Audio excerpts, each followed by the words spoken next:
बिस्मिल्लाहिर्रहमानिर्रहीम। अस्सलाम वालेकुम नाज़रीन, आप यूट्यूब चैनल देख रहे हैं। मैं इमरान खान हूँ। पाकिस्तान के अंदर से भी काफ़ी खबरें आ गई हैं, लेकिन सबसे पहले जो इंटरनेशनल फ्रंट पे हो रहा है वो मैं आपके सामने रखता हूँ, ख़ास तौर पे जंग के हालात। इसमें डोनाल्ड ट्रंप ने एक अजीबोगरीब स्टेटमेंट दे दिया, बल्कि ये कहें कि बोंगी मार दी। डोनाल्ड ट्रंप ने कहा है कि अगर हमला ना करते हम ईरान के ऊपर, तो अगले 2 हफ्तों में ईरान एटमी हथियार बना लेता है। अब ये स्टेटमेंट डोनाल्ड ट्रंप ने दे दिया। अमेरिका के अंदर लोग कह रहे हैं, पूरी दुनिया में लोग कह रहे हैं कि आयतुल्लाह खामनई शहीद जो है, उन्होंने फतवा दे रखा था कि ईरान एटमी धमाका नहीं करेगा, और उनकी ज़िंदगी में तो ये होना नहीं था। तो वो फतवा देने वाले को तो शहीद कर दिया, और अब वो एटमी धमाका कर भी सकते हैं, कोई पता नहीं है। और दूसरा, गुज़िश्ता साल 2025 में जून के महीने में अमेरिका ने B-52 बॉम्बर्स इस्तेमाल किए थे ईरान में, जो 200-300 मीटर तक नीचे जाके मारते हैं, उनके बम ज़मीन को फाड़ के अंदर जाते हैं। अब वो उन्होंने बम इस्तेमाल किए थे और ईरान की जो मिसाइल साइट्स हैं वहाँ पे बम्बारमेंट की थी। और उस वक्त डोनाल्ड ट्रंप ने ये ऐलान किया था कि अब ईरान एटमी धमाका नहीं कर सकेगा। हमने उनको बहुत पीछे धकेल दिया, अब वो कभी भी एटमी धमाका नहीं कर सकेंगे। ये डोनाल्ड ट्रंप ने उस वक्त कहा था। तो उस वक्त जो कार्रवाई की थी वो भी एक फेस सेविंग थी, वो मैं आपको बता देता हूँ। उसमें भी ईरान का कोई नुकसान नहीं हुआ था, ना अमेरिका का कोई नुकसान हुआ था। बल्कि इसराइली हमले के बाद जब ईरान ने वापस हमला किया तो फेस सेविंग के लिए अमेरिका बीच में आया, और अमेरिका को निकलने के लिए फेस सेविंग कुछ दोस्त ममालिक ने लेकर दी थी। तो इससे अमेरिका को कुछ नहीं मिला था, लेकिन डोनाल्ड ट्रंप ने तब भी झूठ बोल दिया था। और अब ये कह रहे हैं कि ईरान 2 हफ्तों के अंदर एटमी हथियार बना लेता अगर हम ये हमला ना करते। तो कभी एक स्टेटमेंट, कभी दूसरा, कभी तीसरा। अमेरिका के अंदर से जो लोग ब्रीफिंग लेकर निकल रहे हैं ना, जिनको इदारे ब्रीफिंग दे रहे हैं, अमरीकी हुकाम जिनको ब्रीफिंग दे रहे हैं, वो सेनेटर्स भी या कांग्रेसमैन बाहर आके वो कहते हैं जी हमें कोई समझ नहीं आ रही, हमें ये समझा ही नहीं पा रहे कि ये हमला इन्होंने किया क्यों। इनके पास कोई एक प्रॉपर वजह नहीं है ये हमला करने की, और ये कोई जवाब फराहम नहीं कर पा रहे कि अब ये इन्होंने करना क्या है, और ना कोई आगे का प्लान है कि इन्होंने जाना किधर है। तो एक तो ये है। दूसरा, देखिए, ईरान ने एक धमकी लगाई है। मैं बार बार चेन ऑफ कमांड की बात कर रहा हूं कि अमेरिका और इसराइल ये कोशिश करेंगे कि ईरान की चेन ऑफ कमांड को तोड़ा जाए। अगर वो उसको तोड़ने में कामयाब हो जाते हैं तो फिर एक बिखरी हुई फौज लड़ाई नहीं लड़ सकती। लेकिन ईरान ने खबरदार किया। उन्होंने कहा जी कि अगर आपने ईरान के अंदर रजीम तब्दील करने की कोशिश की तो उसके बाद जो हम हमला करेंगे वो हम किसी और जगह पे नहीं करेंगे, बल्कि जो इसराइल की एटॉमिक साइट्स हैं वहाँ पे अटैक करेंगे। जो जौहरी तनसीबात या जौहरी साइट्स जिन्हें आप कहते हैं, जौहरी मराकज़ के ऊपर अटैक कर देंगे। और ये बड़ी खौफनाक धमकी है। यानी वो कहते हैं कि अगर ईरान के अंदर आपने रजीम तब्दील करने की कोशिश की तो जो एटॉमिक साइट्स हैं इसराइल की, उस पर अटैक करेंगे। उस पर तो फिर इसराइल के बाद बचेगा ही कुछ नहीं। पूरे रीजन के अंदर एक ताबकारी पैदा हो जाएगी और बहुत बड़ा मसला जन्म ले लेगा। अब चीन ने सालसी के लिए, हालात क्योंकि ख़राब हो रहे हैं, तो चाइना ने बात की है सऊदी अरब से, कतर से, बाकी मुल्कों से, ईरान के साथ भी उन्होंने बात की। तो चाइना अपना एक सालसी के लिए नुमाइंदा मिडल ईस्ट में भिजवा रहा है ताकि सालसी की जाए और किसी तरह इस जंग को रोका जाए। सालसी इस बात पे भी हो जाए ना कि कम से कम ये लोग आपस में नहीं लड़ेंगे। अगर अमेरिका और इसराइल लड़ता है तो ईरान उसको जवाब दे सकता है, उनके अड्डों पे मार सकता है, लेकिन कम से कम अरब ममालिक और ईरान की आपस में लड़ाई नहीं होना चाहिए। ये चाइना की भी प्रायोरिटी है, ये ईरान की भी प्रायोरिटी है, और यही अरब हुक्मरान भी चाहते हैं। अब तक तो ऐसा है। अमेरिका इस लड़ाई को खींच के ना एक और तरफ लेकर जा रहा है। एक बात आप ज़हन में रखें कि ईरान ने यह बताया कि ना उन्होंने तुर्की के ऊपर अटैक किया, जो तुर्की के ऊपर एक हमला हुआ वो ईरान ने नहीं किया। ईरान ने यह बताया कि अजरबैजान के ऊपर एक अभी जाके एक ड्रोन गिरा है, कुछ लोग मिसाइल कह रहे हैं, और वो जो गिरा जाके वो एक एयरबेस के एरिया में गिरा। कुछ इतलात ये भी हैं कि वो इसराइली कोई अड्डा था, वहाँ पे इसराइल के कोई एसेट से। तो इसराइल के साथ अजरबैजान के ताल्लुकात हैं, ये हम जानते हैं, क्योंकि जब अजरबैजान ने आर्मीनिया को जंग में शिकस्त दी थी तो 2 मुल्कों के ड्रोन उन्होंने इस्तेमाल किए थे, एक इसराइल के और दूसरे तुर्की के, और उनके ज़रिए से उन्होंने आर्मीनिया से अपना इलाका काराबाग खाली करवाया था। तो इसराइल के साथ मैं ये जानता हूँ कि अजरबैजान के ताल्लुकात चीज़ें चलती हैं। वो उनको कुछ पेट्रोलियम भी सप्लाई करते हैं अजरबैजान, क्योंकि गैस और पेट्रोलियम वहाँ पे है, तो वो पाइपलाइन के ज़रिए से तुर्की तक जाता है और वहाँ से आगे वो इसराइल को सप्लाई भी करते हैं। ये बात एक हकीकत है। अच्छा, इसमें जो अजरबैजान पे अटैक हुआ उसमें ईरान ने कहा जी भी हमने नहीं किया। इसके अलावा जो बरतानिया का साइप्रस के अंदर जो अड्डा है वहाँ पे जो अटैक हुआ उसको भी ईरान ने कहा ये भी हमने नहीं किया। तो अलग अलग जगहों पे जो अटैक हो रहे हैं, या ये आरामको के ऊपर जो अटैक हुआ ईरान ने कहा ये भी हमने नहीं किया। जो ऑयल फैसिलिटीज हैं इनको हम नहीं मार रहे, हम अरब सिविलियंस के ऊपर भी अटैक नहीं कर रहे। बहुत सारे हमले जब इंक्वायरी होगी तो पता चलेगा कि ये सारे हमले ईरान ने नहीं किए थे, लेकिन ये सारे हमले एक प्लानिंग के तहत किए जा रहे हैं। इसको फॉल्स फ्लैग ऑपरेशन कहते हैं, ताकि इसके जरिए से बहुत सारे मुल्कों को इकट्ठा करके ईरान के साथ लड़वाया जा सके और ईरान को इस रीजन में एक विलन के तौर पे दिखाया जाए कि देखिए ये सबको मार रहा है। हालांकि इस वक्त जो ईरान में हो रहा है उसका आप तसव्वुर भी नहीं कर सकते। बड़ी खौफनाक बमबारी ईरान के अंदर अमेरिका और इसराइल कर रहे हैं। यहां मेरे पास एक खबर है और ये अमेरिकन है, माइक एडम्स, ये हेल्थ रेंजर्स हैं।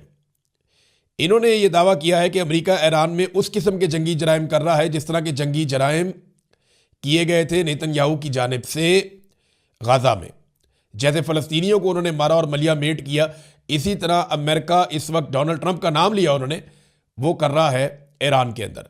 ईरान में तालीमी इदारे हैं, अस्पताल हैं, सरकारी इदारे हैं, पुलिस के दफातर हैं, हर जगह को मलिया मेट किया जा रहा है और सिविलियंस की कैजुअलिटीज़ लगातार बढ़ती चली जा रही हैं। 1100 के करीब आम शहरी ईरानी अब तक की इतला के मुताबिक शहीद हो चुके हैं और ये बहुत बड़ी तादाद है। 4-5 दिन की लड़ाई है टोटल। तो ये लगातार अमेरिका दबाव बढ़ा रहा है। अब लड़ाई जो थी ना, वो पहले जो ईरान लड़ाई लड़ रहा था, ये लड़ाई ईरान के जनूब में चल रही थी। यानी आप ये ईरान का नक्शा देखें ना, आप ये नीचे का सारा एरिया आप देख रहे हैं, ईरान के आसपास कौन कौन से मुल्क हैं। तो पहले ये लड़ाई नीचे जनूब की जानिब से चल रही थी, थोड़ा सा जनूब मगरिब की जानिब भी जाती थी। यानी इस लड़ाई में ईरान का मुकाबला था नीचे उन बेसिस से जो अमेरिका जनूब से ऑपरेट कर रहा था। यानी आप शुरू हो जाए ना नीचे ओमान से, आगे यूएई आ जाता है, कतर आ जाता है, सऊदी अरब आ जाता है, उर्दन आ जाता है, पीछे इसराइल आ जाता है। तो अमेरिका इस रीजन को इस्तेमाल कर रहा था। ईरान का सारा फोकस और लड़ाई यहां पे जनूब में थी, लेकिन अब ये लड़ाई शिफ्ट होकर मगरिब में और शुमाल मगरिब में चली गई। यानी अमेरिका कोशिश कर रहा है कि इसको इराक, इराक से ऊपर तुर्की और तुर्की के बॉर्डर से ऊपर अजरबैजान तक इस लड़ाई को पहुंचा दे। तो ये एक नया फ्रंट खुल जाएगा ईरान के लिए। और यहां से कुर्दों को इक्विप्ड किया गया है, कुर्दों को हथियार और साजो सामान दिया गया है। और अमेरिकन रिपोर्ट्स के मुताबिक जो उनके मीडिया ने बताई है, 1000 कुर्दों ने ईरानी फोर्सेस के ऊपर अटैक किया जदीद हथियारों के साथ, और उनकी मदद फिजा से अमरीकी और इसराइली कर रहे हैं। जबकि आपको मैंने बताया पिछले वीलॉग में कि कमांडोज उतारे गए हैं नजफ के सहरा में, और ये इराक की तरफ से ईरान को अंगेज करेंगे और यहां से अटैक करेंगे। तो मुख्तलिफ एरिया से ईरान को अंगेज किया जा रहा है। अभी जो ईरान का एरिया बाकी बचा है जहां पे अटैक नहीं हो रहा, ये पाकिस्तान, तुर्कमानिस्तान और अफगानिस्तान वाला एरिया है। यानी इसे आप ये कह सकते हैं जो मशरकी साइड है या ऊपर टॉप पे जो शुमाली साइड है, यहां से ईरान के ऊपर अभी बंद है बॉर्डर, यहां पे किसी किस्म का अटैक नहीं हो रहा, ये बॉर्डर ठंडे हैं। लेकिन अमेरिका फ्यूचर में इनको इस्तेमाल कर सकता है या नहीं, इसके बारे में हम अभी कुछ नहीं कह रहे जब तक कि हमारे पास कोई प्रॉपर खबर इसके बारे में नहीं आती। ईरान के जो ज़ेरे ज़मीन ज़खायर हैं उनको तबाह करने के हवाले से एक बड़ा दावा किया है अमेरिका ने और इसराइल ने। वे कह रहे हैं कि ईरान ने अपने मिसाइल ज़ख़ीरा जो है उसे महफूज रखने के लिए ज़मीन के अंदर पूरे पूरे शहर तामीर किए हुए थे, मगर अब हम उन्हें निशाना बना रहे हैं। उनका दावा है कि हमें पता चल गया कि वो कहाँ कहाँ हैं और कहाँ कहाँ से वो मिसाइल बाहर निकालते हैं, ड्रोन्स बाहर निकालते हैं। तो वो कहते हैं जैसे ही वो सुरंगों से बाहर आते हैं हम उन्हें फ़ौरन निशाना बनाते हैं। जबकि बंकर बस्टर बम, ये वो बम होते हैं जो बंकर्स को तबाह करते हैं, लेकिन क्योंकि वो ज़मीन के बहुत गहराई में है तो उनको तबाह नहीं किया जा सकता। तो वो जो सुरंगों के दाखिली और खारजी रास्ते हैं ना, जहाँ से दाखिल होते हैं निकलते हैं, वो उनको तबाह करने की कोशिश कर रहे हैं, ताकि ईरान जो है वो अमली तौर पे अपने हथियारों को कम से कम इस्तेमाल करे। अब ये जनाब अमेरिका और इसराइल का दावा है कि सैकड़ों मिसाइल और लॉन्चर हमने तबाह कर दिए हैं, जिससे ईरान की वो सलाहियत कमज़ोर हो रही है जिसके ज़रिए वो जंग के आगाज़ में बड़ी तादाद में हमले कर रहा था। अच्छा, ईरान के हमलों के अंदर शिद्दत में कमी आई है। पहले ईरान ने बहुत तेज़ी से ड्रोन्स दागे, बहुत तेज़ी से उसने मिसाइल दागे। अब ईरान जो बात कर रहा है वो मुख्तलिफ है। वो ये कह रहा है कि हम तो पुराने हथियार इस्तेमाल कर रहे थे, हमने तो 3rd और 4th जनरेशन के अभी इस्तेमाल ही नहीं किए हथियार। हमारे जो लेटेस्ट मिसाइल्स हैं वो तो पड़े हुए हैं, वो तो इस्तेमाल करने हैं। एक मिसाइल के बारे में आपको बताता हूं कि ईरान ने नया मिसाइल एक चलाया है, खुर्मशहर, इसी तरह नाम है इसका, और खुर्मशहर 4, इसको खैबर भी कहते हैं सादा ज़बान में। तो ये 2000 किलोमीटर तक जाता है, बहुत ज़्यादा वॉरहेड भी लेकर जा सकता है।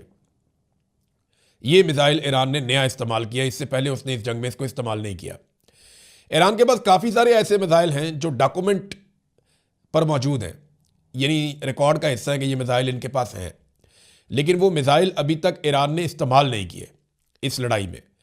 तो क्या ईरान उनको इस्तेमाल करने जा रहा है या करने की कैपेसिटी रखता है? अमेरिका और इसराइल जो है वो ये दावा करते हैं कि नहीं, हमने तो वो एरिया ही बंद कर दिया जहाँ से मिसाइल इस्तेमाल हो सकते हैं और हमने उन फैसिलिटीज़ को तबाह किया है।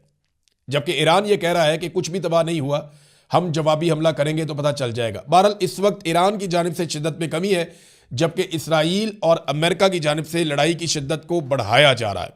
नाज़रीन, एक बड़ा प्रॉब्लम जो आ रहा था उसका हल ढूंढने की कोशिश की जा रही है मिडल ईस्ट की जानिब से और अमेरिका और इसराइल की जानिब से, कि ईरान का जो शायद ड्रोन आता है या ईरान जो भी ड्रोन भेजता है हमला करने के लिए, उन्हें रोकने के लिए बहुत महंगे इंटरसेप्टर्स इस्तेमाल किए जा रहे थे और पैसा पानी की तरह बह रहा था, और इंटरसेप्टर्स खत्म हो रहे हैं, जिसका नुकसान यूक्रेन को भी होगा, अमेरिका को भी होगा, और इसका रशिया को फायदा होगा कि ये इंटरसेप्टर्स जितने कम होंगे, रशिया उतना ज़्यादा यूक्रेन के ऊपर और यूरोप के ऊपर दबाव बढ़ा सकेगा।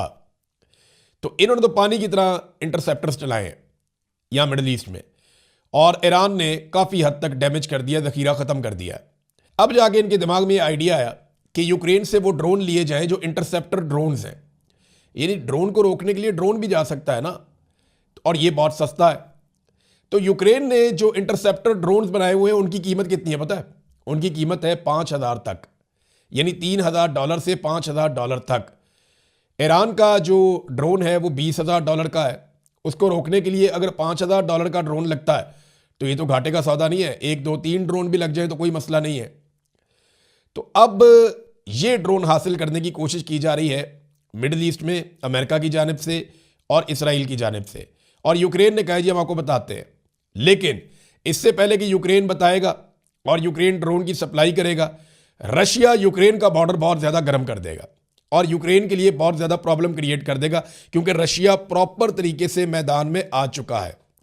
रूसी वजीर खारजा सरगई लारोफ, इनके जो स्टेटमेंट आए हैं इनको आप सुनेंगे तो आपको आइडिया हो जाएगा कि रूस इस लड़ाई को कैसे देख रहा है। सबसे बड़ा बेनिफिशियरी वो बनने वाला है इस लड़ाई का, या चाइना को बहुत फायदा होगा। देखिए ना, पूरी दुनिया का तेल बंद है, चाइना का तेल बंद नहीं हो रहा, उनको सप्लाई लगातार जा रही है, क्योंकि वैसे भी चाइना के साथ बिगाड़ता नहीं ईरान। ईरान का 90% ऑयल पाबंदियों के बावजूद चाइना खरीदता है। फिर चाइना ईरान के अंदर जो इन्वेस्टमेंट करने जा रहा है, जो उन्होंने वादे किए हैं वो $400 अरब के हैं। तो ईरान चाइना के साथ तो नहीं बिगाड़ता।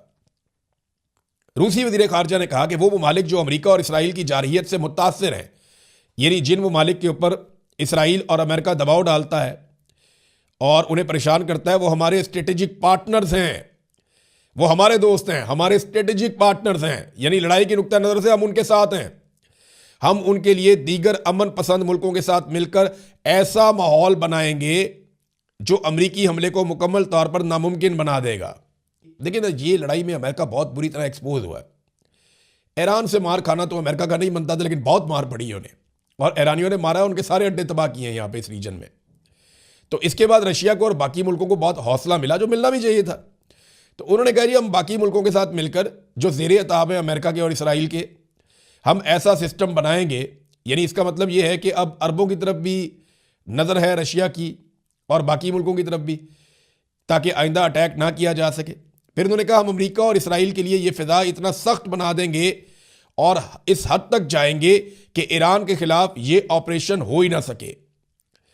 अब ये बहुत सारे इशारे दे रहे हैं रूसी वज़ीर ख़ारजा, और चीज़ें बहुत क्लियर कर रहे हैं कि अमेरिका और इसराइल के मकासद में से एक मकसद ये है कि वो ईरान के खिलाफ जंग में खलीज फारस के ममालिक को शामिल करें। ये भी उन्होंने कहा, वो जो मैं आपको कह रहा था ना फॉल्स फ्लैग ऑपरेशन, इस पर भी उन्होंने बात की कि जनाब ये कोशिश कर रहे हैं कि कुछ ना कुछ करके शामिल किया जाए लड़ाई के अंदर अरब ममालिक को और बाकी ममालिक को, ताकि ईरान के ऊपर दबाव ज़्यादा बढ़े। नाज़रीन, भारत शदीद तनकीद की जद में आ गया।